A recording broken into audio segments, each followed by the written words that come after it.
So back in the 90s, in my early 20s, you can do the math there to figure out when I was born.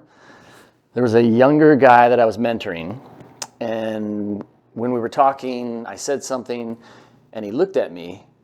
He said, "What did you say?" So I must have said something he'd never heard before, something brand new. And I didn't. So I told him what I said. He said, "Oh, I thought you said full fight. Full fight." I was like, "No. Did you think that was the new hip word?" And he said, "Yeah." And we just joked about it. And I said, let's do an experiment, because we know this was the 90s, so there were phrases that had never been used before, ever, that all of a sudden were being used everywhere, and they had a point and a purpose. There was, "Oh snap."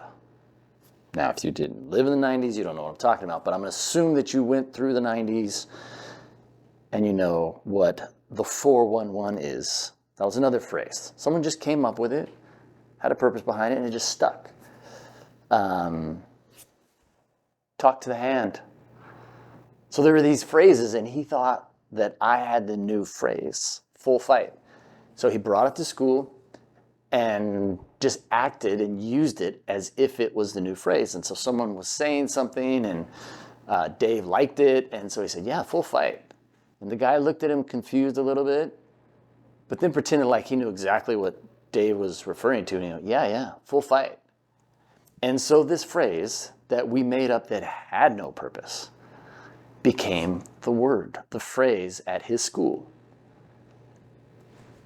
Never before have I ever heard of anyone creating these two words, full and fight, and putting them together. Now, the reason I'm sharing this with you is because the idea of creating a new phrase, it's powerful. It's powerful when you see it in Scripture.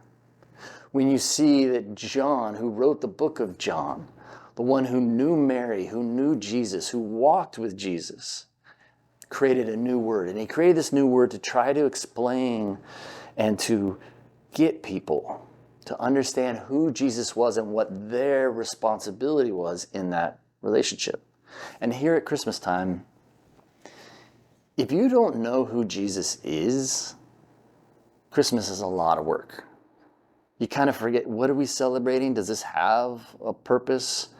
Is this season like the full fight of every year, where we just kind of made it up and we just kind of do a bunch of things? And John wants us to know who Jesus is. He's not thinking Christmas season. He's not thinking any of that. But for us, who do you think that Jesus is? Because here in John, John's two words that he puts together are these: pisteo, and another word that means in. It's a preposition. So to believe in, to have faith in.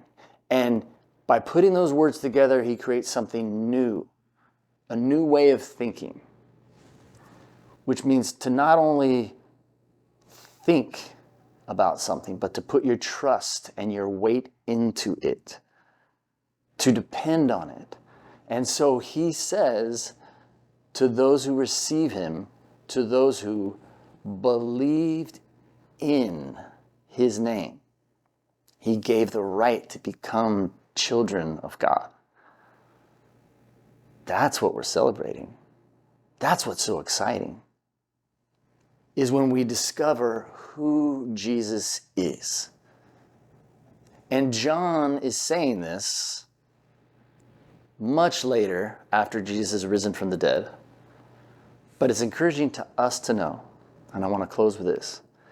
It's encouraging to know that neither John, Peter, and many of those that walked with Jesus, it took them about 3 years to see Jesus the way Jesus defined himself, and not the way they assumed the Messiah should be.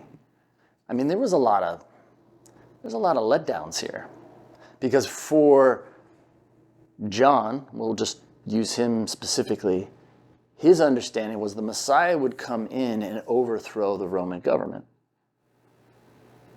That's what he wanted. That's how he saw it being. That's what he was told. He wanted to have a new kingdom. He wanted the Jews to be the empire. And so for all of them, they're kind of like, when are we going to start getting to this Messiah thing? When are we going to start getting to it? Thank you for your teaching. Thank you for all this. But when are we going to start doing the Messiah stuff? Jesus never said he was going to do that. The scriptures don't point to that, but they were interpreted that way because it's what they wanted.